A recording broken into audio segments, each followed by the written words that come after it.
Сейчас, подожди-ка.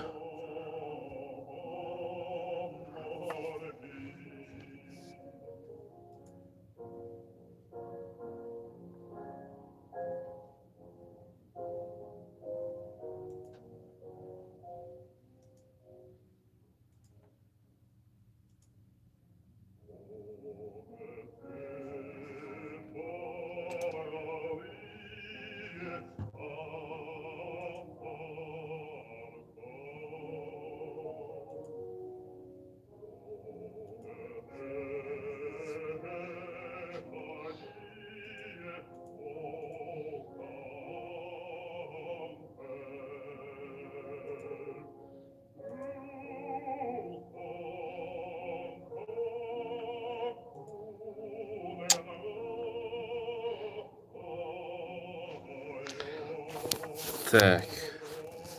Короче, я по новой, оказывается, запустил эфир. Ладно.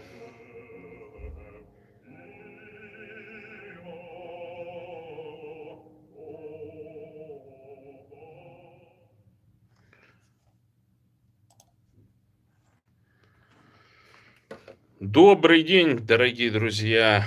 Здравствуйте. Сегодня пятница, 13 февраля 2026 года. Сегодня снова с вами я, Зуртан Халтаров. В эфире, пожалуй, самой мультиязычной, многоязычного радио в Польше, ими радио. Приветствую вас на своей авторской передаче Когито Бурята. Значит, сегодня поговорим о следующих темах, которые я обозначил. Так, самая, по крайней мере, интересующая нас новость на этот момент — это убийство, точнее, не убийство, а покушение на генерала Алексеева. Интересная составляющая, потому что, значит, двое, по крайней мере, тот, кто, якобы покушался, и тот, который ему помогал, их, значит, задержали то ли в Объединенных Арабских Эмиратах, то ли еще где-то, куда они спешно вылетели, значит. А вот еще одну, значит, агентшу, так скажем, которая вот выехала в Москву, жила там, наблюдала, ее, короче, не задержали, она вернулась вроде как в Украину. Меня, по крайней мере, вот во всех делах очень сильно настораживает тот факт, что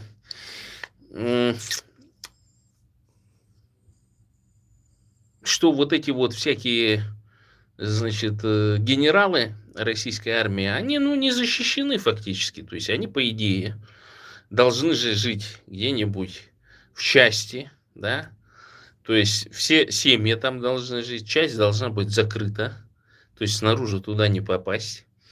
А на поверку-то оказывается, что они там мало того, что где-то живут, вроде как там информацию передавали о том, что вот этот Алексеев должен был жить под охраной вроде бы, но он бегал вот к этой любовнице, значит, которая оказалась телерадиоведущей, значит, какого-то то ли Первого канала, то ли еще какого-то, значит.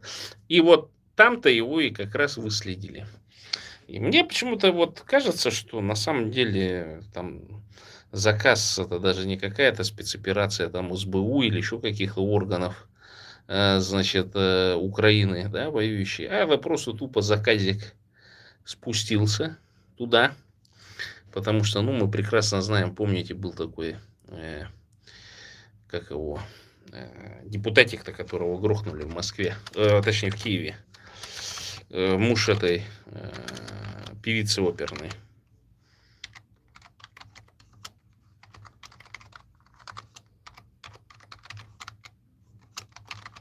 Подскажите, как его звали?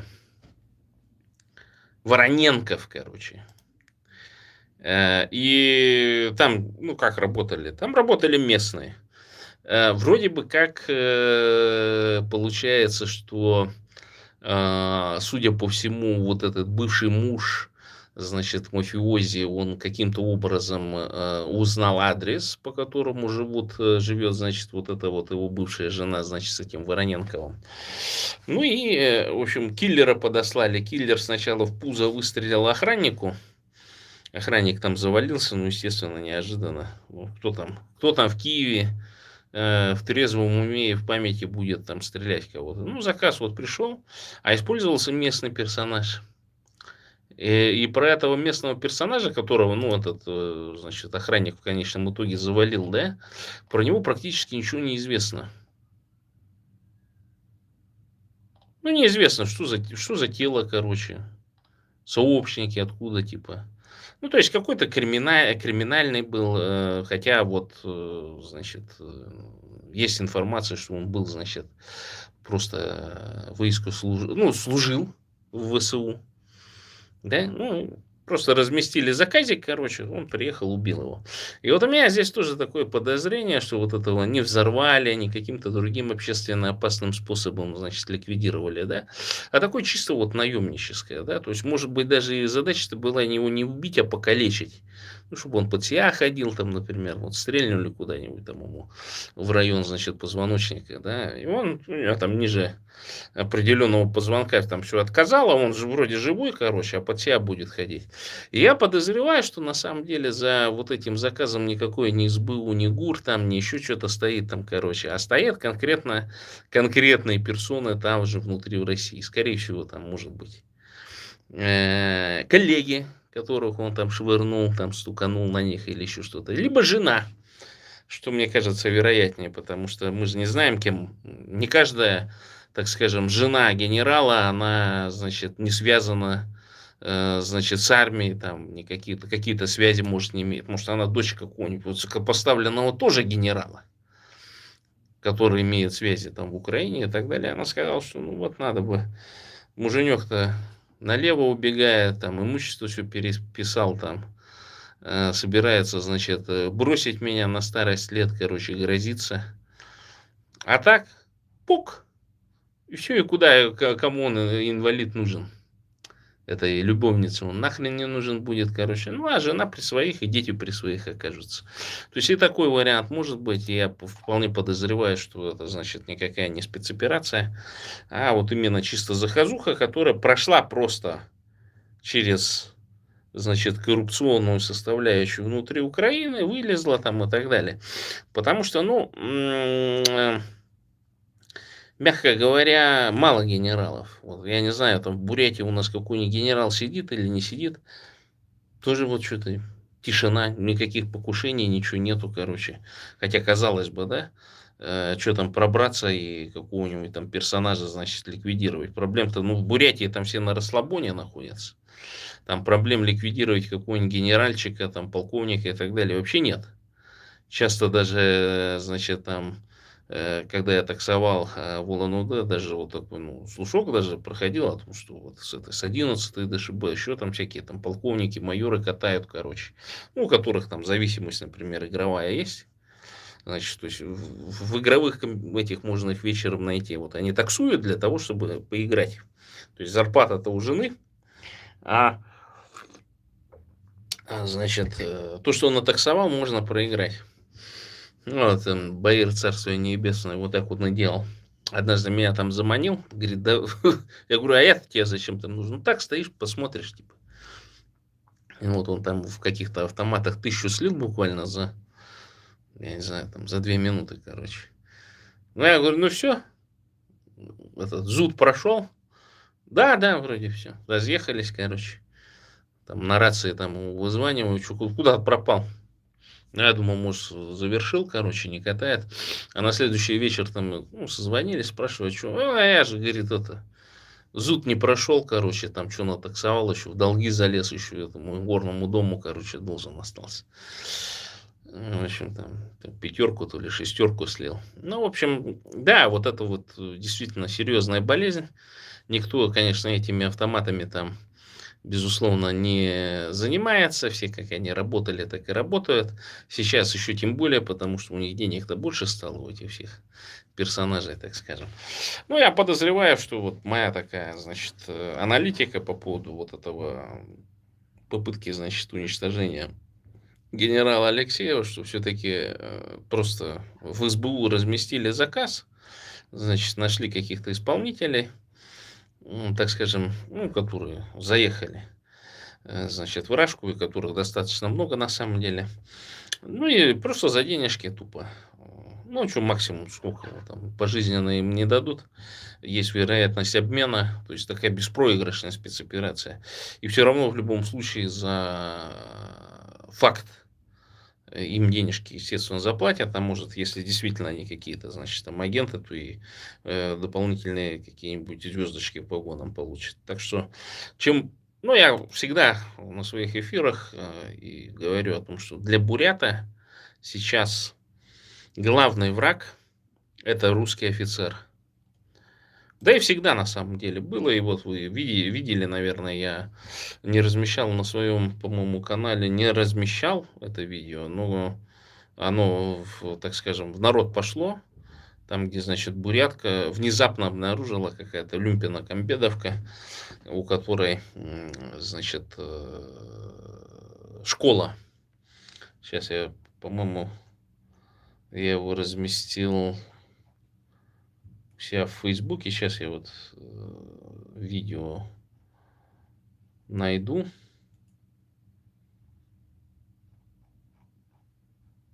Запущу его. О. Сегодня хотела бы сказать на такую щекотливую тему национализма. У меня студия рисования, в которой я обучаю детей разного возраста. Рисуем на разные темы. Раз в год рисуем на тему Савалгана, Бурятского Нового года. Сегодня в студию пришла девочка, которая наотрез отказалась рисовать на эту тему, мотивируя тем, что не любит все, что связано с бурятской культурой, и не любит бурят. В прошлом году случилась такая же ситуация. 3 русских детишек отказались рисовать, также объясняя тем, что не любят все, что связано с бурятской темой.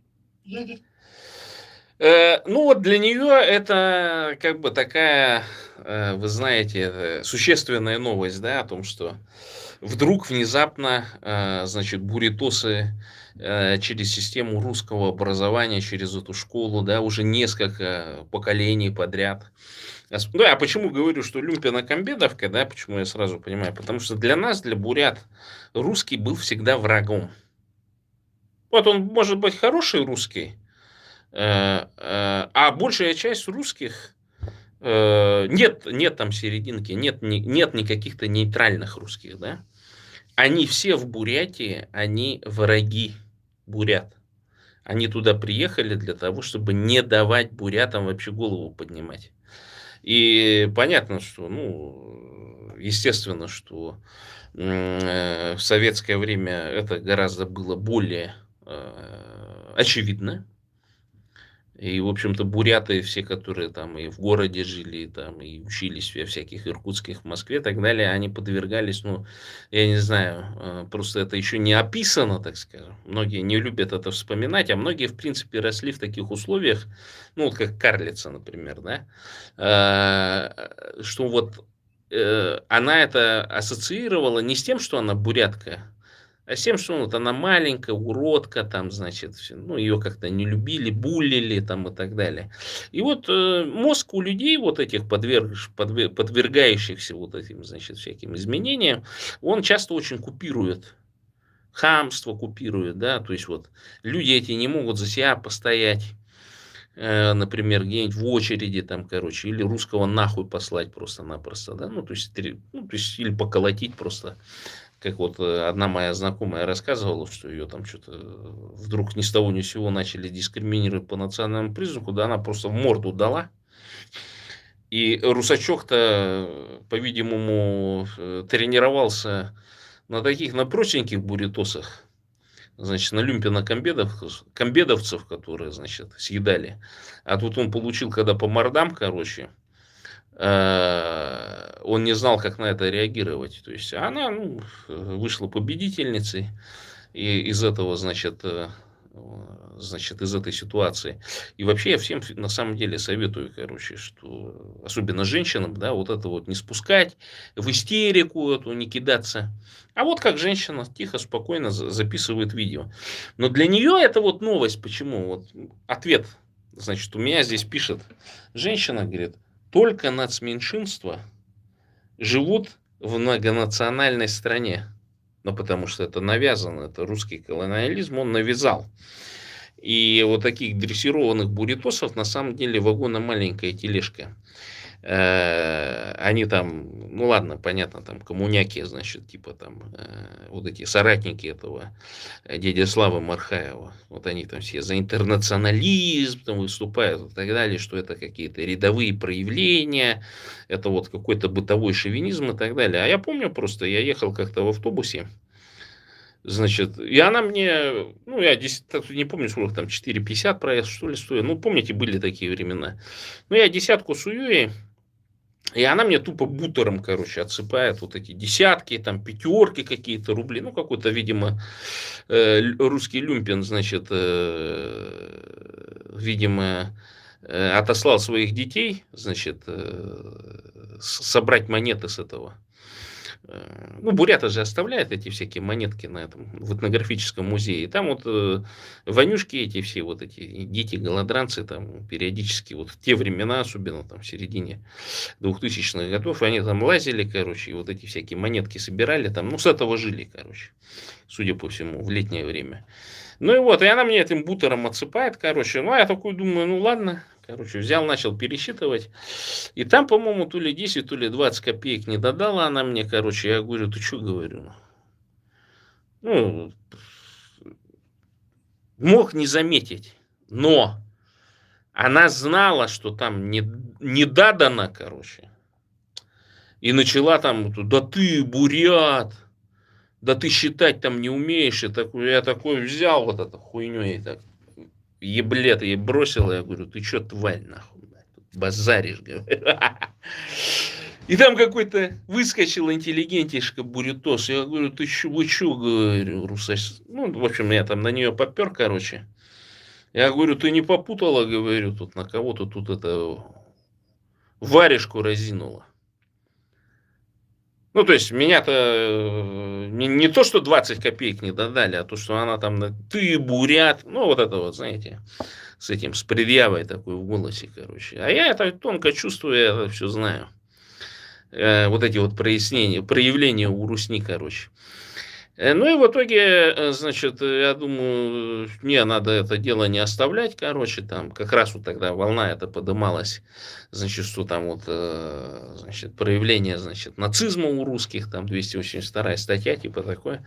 Я пошел заявление писать в ментовку, короче. Ну и вылез такой мент, опер такой. Зачем?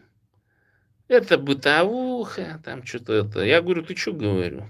Твоя задача, говорю, мент какая? Принять от меня заявление. Меня, говорю, значит, я тогда не помню, я студентом был. В общем, говорю, по национальному признаку, говорю, оскорбили, говорю, и ты должен это дело расследовать. Но у нас не Москва тут.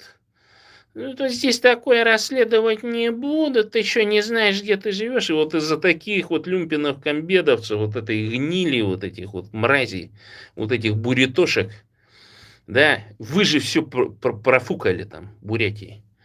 И профукали вплоть до того, что сейчас ваших детей забирают под видом это. Просто, ну, вот с точки зрения того же Путина и так далее, да. Он уже говорит, я русский националист.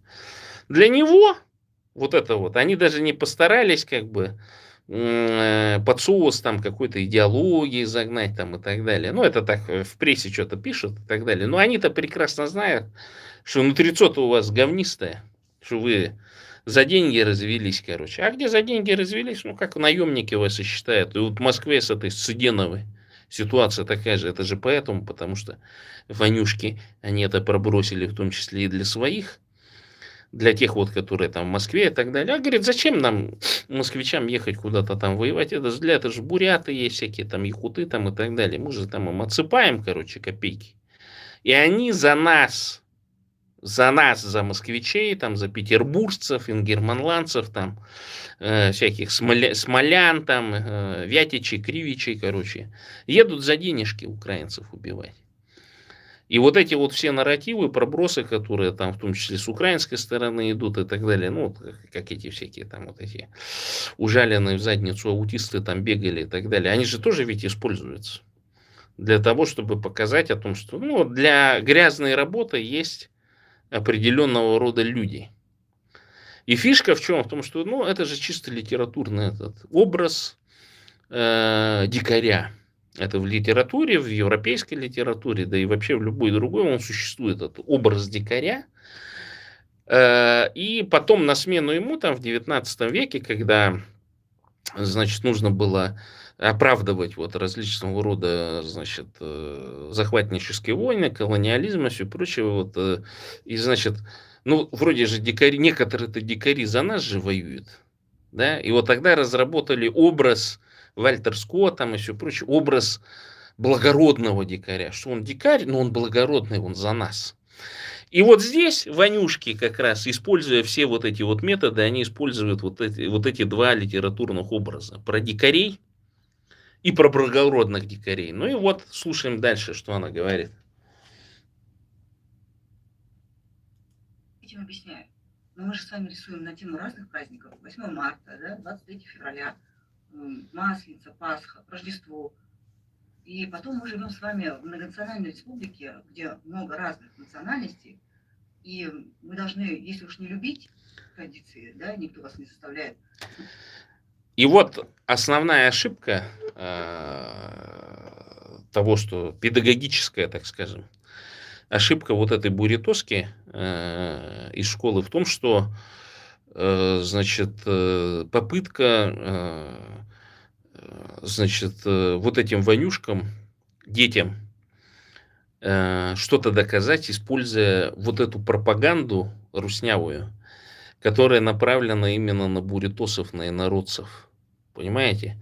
То есть они-то воспитаны с детства и несколько поколений еще, живущих там у нас в Бурятии, что бурят это враг, что буряту не надо давать. И поэтому с детства, ну, понимаете, ребенок уже автоматически у него настройки по умолчанию о том, что у бурят нет никакой культуры, у бурят нет никаких традиций, он дикарь, да, и там для чего и почему это делается? Потому что, ну, во-первых, нужно понимать умственные способности тех, кого в свое время, значит, вонюшки прислали к нам туда, в Бурятию, на колонизацию. Это отребье, от которого они постарались избавиться. Так всегда колониализм шел. Это преступники, это умственно отсталые, это дебилы. И это не просто так, что недостаток школы, это генетика, вы поймите.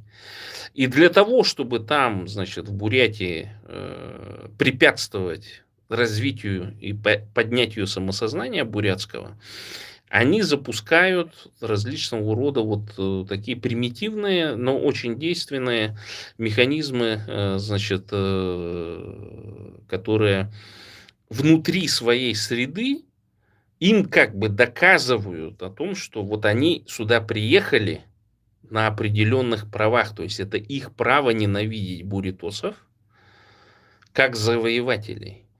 И проблема вот этих люмпинов-комбедовцев всех, буритосов, и инкорпорированных всяких азиатов, типа вот этой вонючки, этой Арно Люженчин, которая, они же не боролись с русней. У них не было вот этой традиции, которая внутри семьи, внутри бурятских семей передается о том, что вонюшка, русский. Я не говорю, когда говорю русский, что это вот кто-то по национальности. Это политический термин. В эти русские запросто сейчас попадают всякие узбеки, азербайджанцы, армяне, чеченцы, значит, там вся вот эта татары, вся вот эта колониальная масса, которая приехала туда, в Бурятию, без нашего соизволения, как говорится. Они же нас не спросили, никто из этих диаспор там никаких, значит, контактов с бурятским, с ВАРКом там или еще с каким-то там, значит, организациями. Они же все через русское государство там оказались. И поэтому, когда вот бурятосам навязывают вот это вот многонациональное, значит, составляющее, да, ну, что, смотрите, там, цыгане, там, какие-нибудь украинцы, белорусы, вот это вот всякие там непонятные, короче, евреи там и так далее. Я говорю, с нашего ли соизволения вот эта вся масса туда к нам приехала? Нет, и они все прекрасно знают. И поэтому они копируют вот это поведение этих завоевателей. Особенно, если они, конечно, финансово успешные, если они там с местными элитами добазарились и так далее. Но, видите, современное государство, оно такое, что если бурятосам чуть что-то не дать, проблемы будут, начнут размножаться, будут бедные, начнут размножаться, увеличивать численность, короче, будут злые, будут ножик, режек доставать, как говорится, да, чаще из кармана. И поэтому, ну, современное государство, вот это вот русское, они, ну, что-то дают. И даже на то, что дают вот этим элитам, как у нас там этот Баир-Бурят, Баир-режиссер любит, говорит, элиты, контрэлиты там и так далее. Там вот эти все вонючки, типа мошенника этого Ачирова, этого Багдаева, шизофреника, там вот этих всех, они там двигают вот эту тему, значит, с трайбализмом, бурят трайбализм. Так это кто придумал-то? Это вот эти вот все вонючки, которые приехали, они там выдумали, что у бурят где трайбализм, и нам там очень тяжело, значит, с этим, с кумовством, с бурятским там, значит, вот с этим, с национализмом бурятским, вот у них же там трайбализм, короче, они там вот эти кланы, они там не дают, да ничего нету, потому что если бы на самом деле трайбализм был, я тут с африканцами общаюсь, вы понимаете, что такое трайбализм? Это то племя, которое 1000 лет назад вожди там были, они сейчас при власти находятся. Там же короли вот эти бесконечные в Нигерии, там, в этих странах, Конго там, и так далее. Там до сих пор те же самые кланы, те же самые вожди, семьи, из которых вожди происходят, они правят до сих пор там. Несмотря на то, что есть федеральное правительство какое-нибудь в Нигерии, там где-то в столице президент сидит и так далее, но на своих землях они полноценные, полноправные лидеры, и все их там их так и признают. Вот это трайбализм. Когда никакая вонючка не может там залезть, вылезть там, крякнуть и квакнуть. Никакой вонючка там вообще в принципе не просочится. И вот это вот принцип трайбализма. В Бурятии так такового нет. И вот эти вот все черные легенды, так называемые, погуглите, черная легенда, это создается специально для того, чтобы отнять у бурят определенные возможности. Ну, естественно, стравливать. То есть гыбня, она постоянно там стравливает, подванивает там и так далее. И выбирает вот этих самых лояльных. Вот эксперимент гуглите. Беляевский эксперимент. Значит, в Институте социологии и генетики. Когда пытались из чернобурки, значит, вырастить, ну, это же лиса, это же дикое животное, пытались ее одомашнить.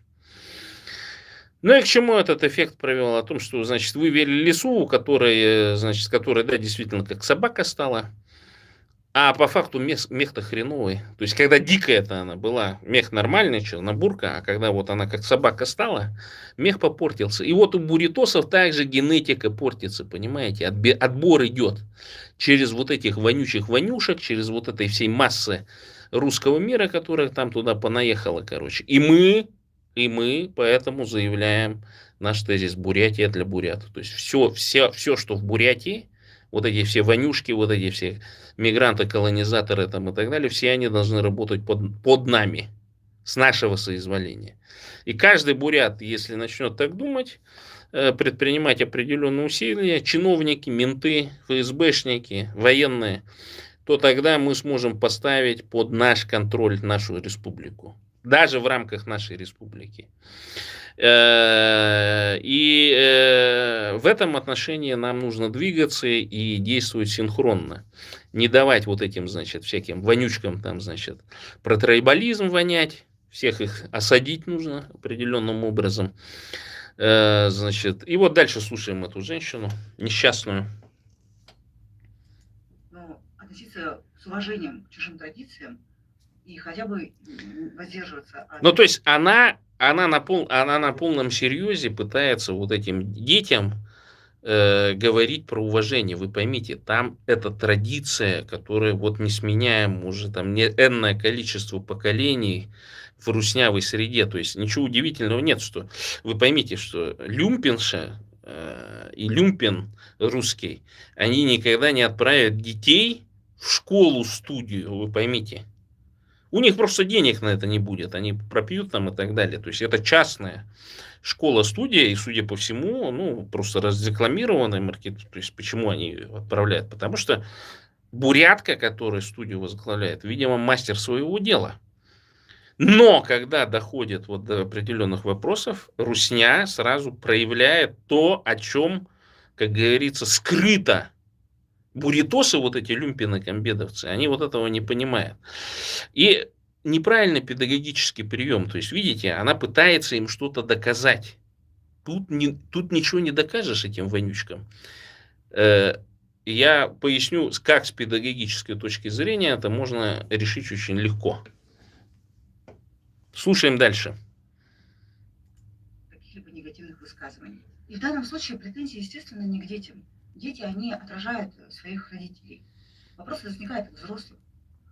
Зачем и к чему разговаривать на такие темы со своими детьми и взращивать в них это с 5-6-летнего возраста? Вот один пример, да, у меня одна девочка в студии постоянно подсчитывала детей и спрашивала, почему сегодня бурятских детей больше, чем русских. В конце вообще сказала, у меня мама ненавидит бурят. И вы, взрослые, должны понимать, что вашим детям еще расти и жить в этом обществе, где такие моменты недопустимы, и в каких-то случаях они уже потом... То есть, видите, тут сразу позиция коленно-локтевая со стороны буритосов. Попытка, значит, завоевателей, вот как вот эти наши всякие инфо-цыгане, это, короче, там пытаются, значит, ой, вот нельзя объявление там по поводу, там, значит, сдачи там, типа, ой, вы знаете, вот в Улан-Удэ объявление появилось, сдаем, типа, только русским. Как такое возможно, там, еще что-то тут. Так это всегда было. Это же всегда было. И вот здесь, когда вот она говорит о том, что, обращаясь к родителям, что, мол, это в родителях проблема, так она не понимает, что это проблема устойчивая. Это существует, это их традиция как завоевателей. И вот у этих покоренных буритошек, особенно у люмпинов-комбедовцев, которые нам, бурятам, всегда говнили и сейчас говнят со всех сторон, вот это Карлица говнит, это Хасоев, всякие аутисты, вот эти люмпино-комбедовцы, там всякие там вот эти социалисты, дурочки эти все. Да, они нам говнят, потому что мы сопротивлялись, мы всегда выступали за бурят и пытались, значит, их поднять на борьбу с русней. Но вот здесь чисто люмпино-комбедовский подход о том, что, ну вот, вы, значит, вы должны понять, вы должны там что-то уважать и так далее. Да ничего этого не будет. Почему? Потому что вот если бы она просто бы взяла палку и вот эту девку отхлестала бы как следует, да, которая там подсчет ведет, короче, или по рукам бы била и поставила бы ее в угол, собрала бы там буритоса вот этих детей, короче, и сказала, что вот посмотрите, вот что бывает с русскими шовинистами. Дети, запомните, она вас считает бурятом. Это урок для бурят. И просто палкой. Да, понятно, что бить детей нельзя, там все прочее, но это так называемая выработка условных рефлексов. Ванюшка, он другого не понимает. То есть тут не сработает какой-то педагогический, методологический, еще какой-то подход. Надо бить. И вот если бы она избила, а потом бы сказала, значит, ну, по рукам там и так далее, понятно, что взрослая женщина там, значит, не должна детей бить, естественно. Но следом, значит, ей нужно было, значит, пригласить каких-нибудь бурятских патриотов, которые еще там остались, пригласить папашу и мамашу вот этих, значит, детишек, короче, и там же следом их избить палками, короче. Для того, чтобы, ну, просто-напросто довести до мнения о том, что мы не позволим подобным персонажам ходить к нам в студию. Тем не менее, вы же слышали из разговора, что у нее они регулярно появляются. Ну, надо им отказывать просто. То есть, если ты с них деньги как бы получаешь и продолжаешь слушать то же самое, они, вот эти дети, вот в столь маленьком возрасте, они утверждаются в том, что говорят их родители. И ничего, никакого педагогического там, значит, изменения их сознания там, или поведения, оно абсолютно не произойдет. То есть Ванюшек нужно бить. И это показали украинцы сейчас. И сейчас вот эта вся мразь, которая, значит, сидела там в Украине, ждуны все эти и так далее, они все прекрасно поняли. И сейчас, значит, Украина, она вот чисто показывает пример того, что не просто, вот у некоторых же буритосов есть же такая, что мы не сможем независимость получить. Потому что в Бурятии, мол, значит, бурят меньше, значит. Кто лучше воюет? Ну, я, конечно, понимаю, что там есть определенные части там и так далее, с вонюшками, специально натренированными для того, чтобы убивать бурят. Они стоят в Бурятии, в соседних регионах. Это понятно. Они есть, но их-то небольшое количество. А те вот вонюшки, которые у нас там сидят, ну да, они, говорю о том, что там огромное количество парамилитарных образований в виде, значит, всяких там охранных предприятий и все прочее, которых даже толком проверять нельзя. Они там существуют. Ну что мешает бурятам вооружаться? Вопрос. В этом вся и проблема, в том, что отсутствует как раз подход, потому что буритосы думают как? Что мы будем лучше униженными и оскорбленными, вот как эта женщина, нежели чем мы будем гордыми. Ну да, ну это такой народ, что сделаешь, который размножили в колхозах и совхозах. Дальше слушаем. Установлен законом ответственность, поэтому держите свои какие-то позиции, установки при себе, не надо это детям своим прививать. Сегодня хотела бы сказать на такую щекотливую... Да, ну вот это вот видео разлетелось, там, значит, всякие организации его там взяли, там Габасов даже перепостил. И, в общем, вот, смотрите. А я говорю, ну что, это разве новость? Ну, для бурят это разве новость? Я не говорю про всех вот этих вот там непонятных там, значит, потому что к нам в буряты там зачисляют непонятно кого вообще, откровенно говоря.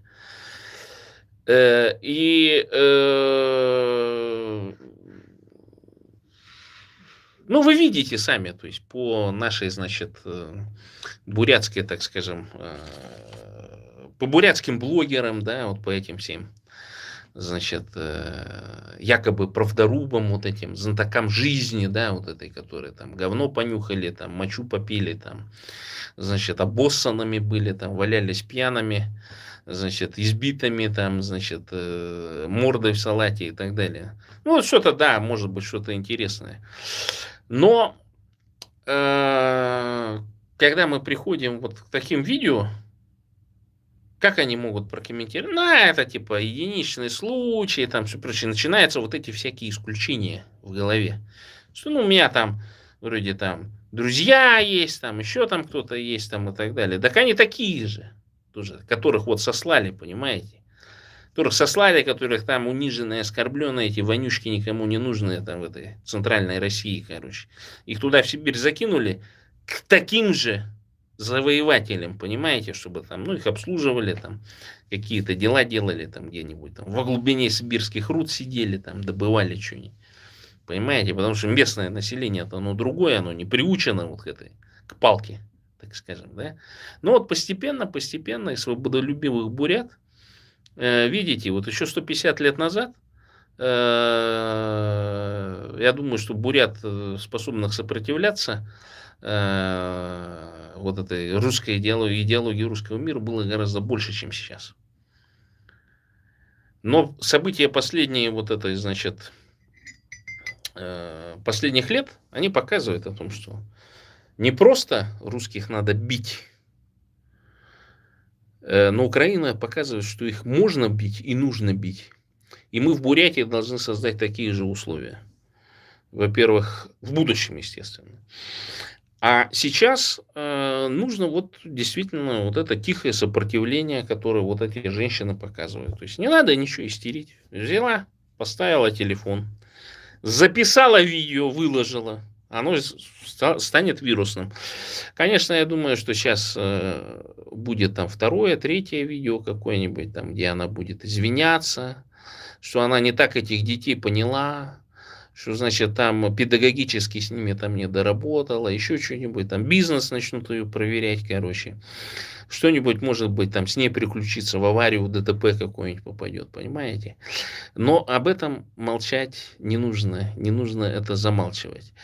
И возвращаясь к тому, когда вот этот оперок там мне там сидел с умным видом в железке, значит, говорил, ну мы не Москва, ты сам же понимаешь, у нас же здесь все по-другому, там, бе-бе, вот это, да?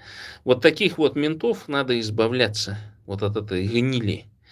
Да, то есть, как только касается чести бурятского народа, чести бурятских женщин, я вот помню, даже однажды там захожу в ментовку, там сидит девочка какая-то, вот она вся такая испуганная, на меня пялилась, я не помню, там, по-моему, меня гараж обворовали, короче. Ну и вот. И там какая-то оперуха ходила, короче, там, не пойми кто. Я смотрю, девушка сидит, у нее тут все руки вот так в синяках. И она вся такая испуганная, такое ощущение, что ну вот ее то ли там били, то ли там изнасиловали ее каким-то способом, то ли еще что-то там против нее насилие какое-то применили. Она как тень там в этой, как в ментовке в этой сидела. И я видел, что просто никто на нее внимания абсолютно не обращает. То есть, вот понимаете, что вот эта девушка, женщина, да, которая тогда сидела, я к ней боялся просто подойти, потому что у нее был такой вид, что она пугалась от мужиков. И меня удивило, что вот эти менты, бурятосы, которые там ходили, они тоже ну, не проявили какого-то интереса, сочувствия там и так далее, что ну, бурятку изнасиловали там или еще что-то с ней случилось, да, и она вот вынуждена просто сидеть, значит, там на лавке, там, значит, какие-то жулики там ходят, там местные вот эти наркоманы и все прочее. Я говорю, а где? Тут надо было всю ментовку поднять, чтобы вот, ну, понятно, что она же не просто так в этой ментовке сидела. И даже я помню, вот когда парочка этих азербайджанцев там изнасиловали вот эту бурятку, меня просто пригласили на такую встречу, значит, там сидела вот, значит, подруга ее матери, и она говорила, что такое давление оказывается на родителей. Значит, менты сами бегают, шестерят перед диаспорой, бегали эти бурятосы вонючие. Говорили, да что там это, пускай заявление заберет, там, типа, что там это, там. Ну, вот такое было, понимаешь. И она просила поддержки просто с точки зрения вот, журналистики, для того, чтобы это осветили как можно сильнее. И понятно, что вот эти вот все мрази, которые приезжают к нам через содействие русского мира, всякие вот эти непонятные тоже там представители диаспор там и все прочее. Мы же видим прекрасно, как они к нам относятся. Они приехали туда за длинным рублем зарабатывать бабки. И им вонюшки вот эти, которые в Бурятии сидят, они им поставили ну такой вот прогон, что вот это наше, мы вот это не отдадим, короче. А отбирайте у этих, у бурятосов. А сейчас, тем более, когда такое большое количество бурят там забушлачено, короче, за чужую войну, ну, получили там копейки и все прочее. А что там? Что толку-то от этого? Честь это и достоинство вы же не получили, просто сдохнув за их интересы, за их бабки. Хотя там, конечно, там некоторые обижаются, что ой, Халтаров, что там говоришь, там что это, да мы там это, что за деньги что ли пошли и так далее. Да вы в Бурятии ничего не держите. В 90-е годы власть не взяли. Ни одной мафиозной структуры бурятской нету, короче. Чиновнички тоже все такие липовые. Там было парочку, может быть, которые что-то пытались там политически сделать, короче. Да кончились все. И вот если вы дальше так же будете продолжаться, вот это все пойдет. То есть бурят не останется, в принципе, ни при власти, ни при каких других вещах. И поэтому надо уходить от этих всех нарративов, которые вам навязали. Должна быть у каждого бурята плакат дома висеть. Бурятия для бурят, бурятам бурятскую власть, и Бурятия от Енисея до Амура. То есть мы должны помнить, делать все для того, чтобы все ресурсы Бурятии шли на Бурятию и на бурятский народ. Бурятский народ, на бурят. Бурятам должна быть бурятская власть. Никакая Москва нам диктовать ничего не нужно. Ближайший вариант это такой же режим, который существует в Чечне, кадыровский. Ближайший вариант. И Бурятия от Енисея до Амура, потому что бурят планомерно выдавили с нашего исторического пространства, используют наши ресурсы.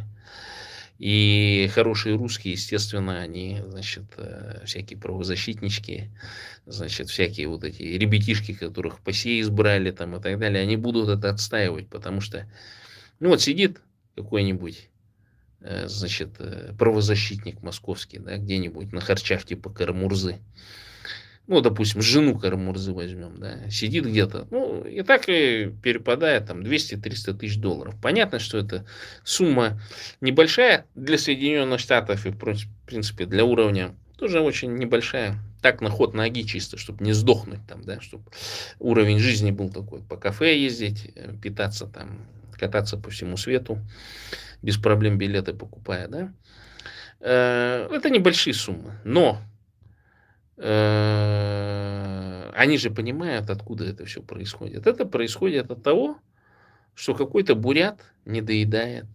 Это происходит потому, что у бурят отняли ресурсы, что у нас нет частной собственности на землю, что у нас нет рентных выплат, как это во всем мире, да?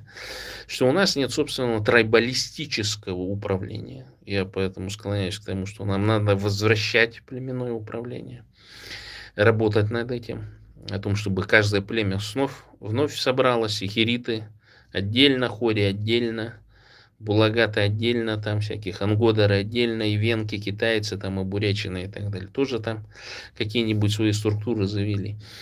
И это все должно возвращаться в освояси, потому что мы же видим, что происходит. И хорошо, что вот эти вот женщины, смелые женщины, записывают такие видео. Вот эта Цыгенова Марина, которая не дала вообще ножки вытирать. Ну, там запинают, конечно, это все дело, суд, там что-то это, так далее. Я говорю, так не делается. Она просто из огнемета туда в отдел полиции, короче, в Подольске, где ее оскорбляли, шмякнуть. Там, тем более, между фронтом там достаточно небольшое пространство. Я думаю, что оружие, значит, с фронтов-то может туда, в Москву, в Подольск попасть. Вот кто-то должен туда шмальнуть просто для того, чтобы наказать этих полицейских, которые всякими гадскими словами. Вот это обращение мое к этому, Дамнин-Сурунову. Ты же можешь. Сделай краски. Шмальни туда с этого, с огнемета какого-нибудь. Ну, чтобы это, подпалить им задницы. И вот этой женщине тоже я советую, значит, использовать педагогический метод, выработку условных рефлексов. У кого там собака Павлова, да, ну, как у собак, короче. И просто отказывать. И, значит, желательно все еще опубликовать, потому что эти же семейки-то, они же там десятилетиями, если там не столетиями у нас живут вместе, так скажем. Мы не вместе, а рядом. Рядом, вот это правильное, я помню, высказывание, когда там одного кавказца спросили, там тоже что-то на какую-то толерантную тему. Ну, он говорит, вы знаете, мы никогда не жили вместе с русскими. Мы жили рядом. И вот этим всем бурятошкам тоже предостережение, которые там все это бегают там, значит, типа коммуняк этих вонючек, типа вот этого Витьки Ходжерова, которая там тоже всякую чушь говорил, ну нам-то что там это, нам дали, меме, бебе, там, язык прогресса, там еще там что-то. Так тебе дали, так ты-то не выучился. О чем тебе, ты же умные книжки не читаешь, ты ж пьешь, ты пьяница, ты люмпен, ты ментом стал, ты обслуживаешь режим. Понимаешь, какой язык прогресса, ты про что говоришь-то, что ты там нахватался, дурачок? Ты это вообще даже не думай об этом. Понимаешь, мы должны думать про это, бурятские националисты. Поэтому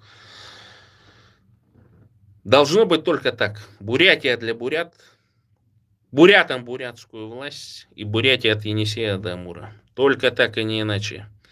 Буряты, становитесь на позиции бурятского национализма. Долой фашистский русский режим. Бурятия будет свободной. Бей русского, как делают украинцы, как делают представители других порабощенных колонизированных народов. Бурятия будет свободной. Бурятия для бурят, бурятам бурятскую власть, Бурятия от Енисея до Амура. Всем пока и до новых встреч.